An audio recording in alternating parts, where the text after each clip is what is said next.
Hello everyone, welcome back to my YouTube channel. रोज़ कविता और उसकी सास की सुबह शाम कहा सुनी होती रहती थी।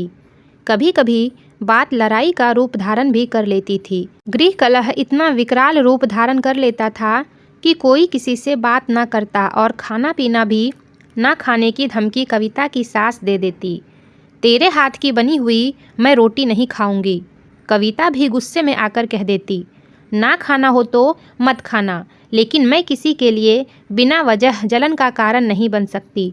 तुम्हारे ही कारण मैं कई सालों से देवर जी को खाना बनाकर देती हूँ और उनके कपड़े भी धोती हूँ, लेकिन अब माफ़ करना, मैं यह सब नहीं कर पाऊँगी।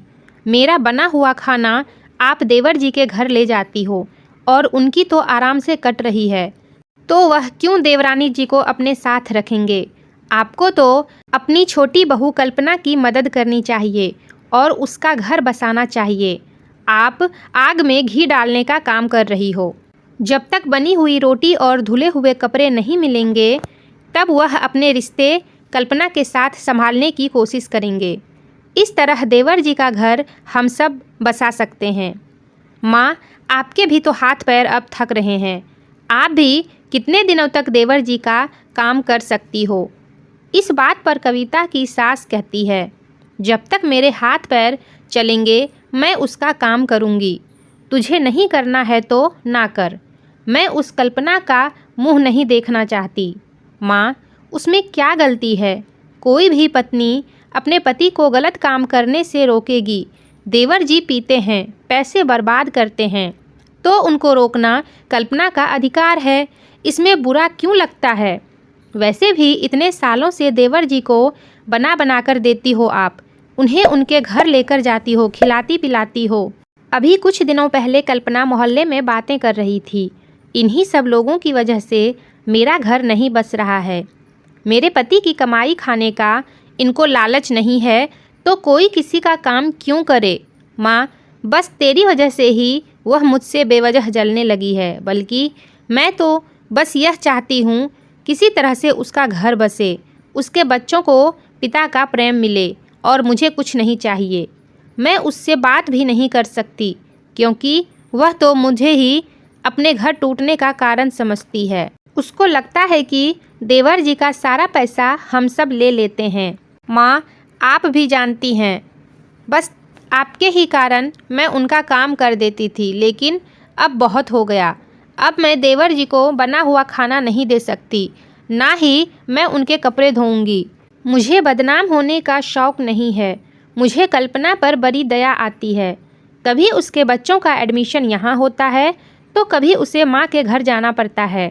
बच्चों की पढ़ाई लिखाई भी खराब हो रही है। देवर जी को कुछ दिखाई नहीं देता। कल्पना मेरे बेटे से लड़ती है, वैसे भी उसको अकल नहीं है। माँ, अकल हो ना हो, आप कब तक रहोगे। आखिरकार कल्पना ही देवर जी की काम आएगी। इस तरह तो हम उनका घर खराब कर रहे हैं और हम बदनाम भी हो रहे हैं। माँ, आपसे मेरी प्रार्थना है, एक बार आप देवर जी का सारा काम करना बंद कर दें। अपने आप उनका घर बस जाएगा और वह प्यार से बात भी करने लगेंगे। आपको सिर्फ कल्पना में कमी दिखाई देती है, देवर जी में कमी नहीं दिखाई देती। तुझे तो वह कल्पना ज़्यादा भा गई है, अब तुझे उसकी कमियां दिखाई नहीं देती। माँ, बस वो जबान की ही तेज है। वह अपने बच्चों का भी ध्यान रखना चाहती है और अपने पति का भी ध्यान रखना चाहती है, लेकिन कुछ गलतियाँ देवर जी में है, उनको रोकती है। तो उसमें गलत क्या है। माँ, गलत आप भी नहीं हो, आप में बस पुत्र मोह ज़्यादा हो गया है और कुछ नहीं।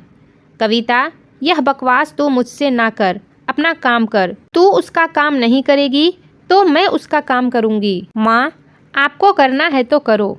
अब तो कविता के पक्ष में उसके ससुर जी और पति दोनों आ गए। कविता ठीक ही कहती है, एक बार उन दोनों को अपनी गृहस्थी खुद संभालने दो। हो सकता है कुछ दिनों लड़ाई झगड़ा हो, फिर संबंध सामान्य भी हो सकते हैं। बेटा बोल माँ, मैं कब तक उसको देख सकता हूँ।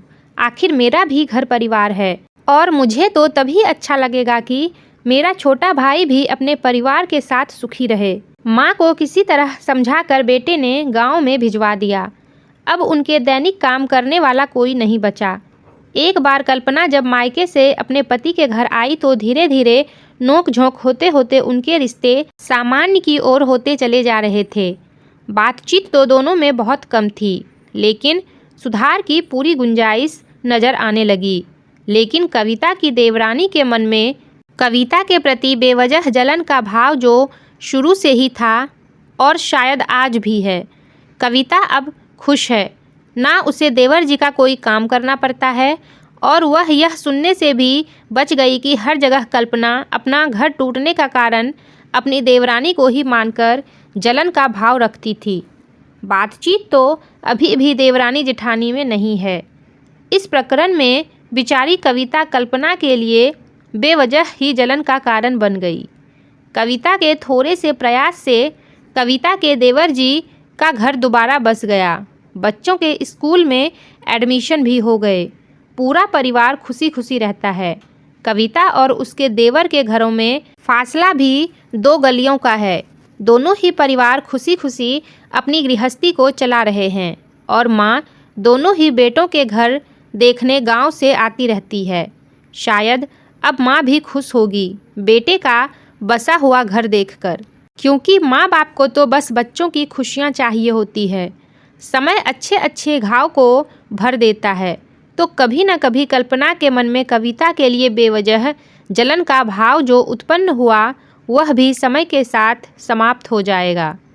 पति पत्नी के घरेलू नोकझोंक झगड़ा विकराल रूप लेने से पहले ही थोड़ा सा समझदारी से काम लेकर पारिवारिक सदस्य बसा बसाया घर टूटने से बचा सकते हैं, जिस प्रकार कविता ने अपनी देवर देवरानी का घर बसाया।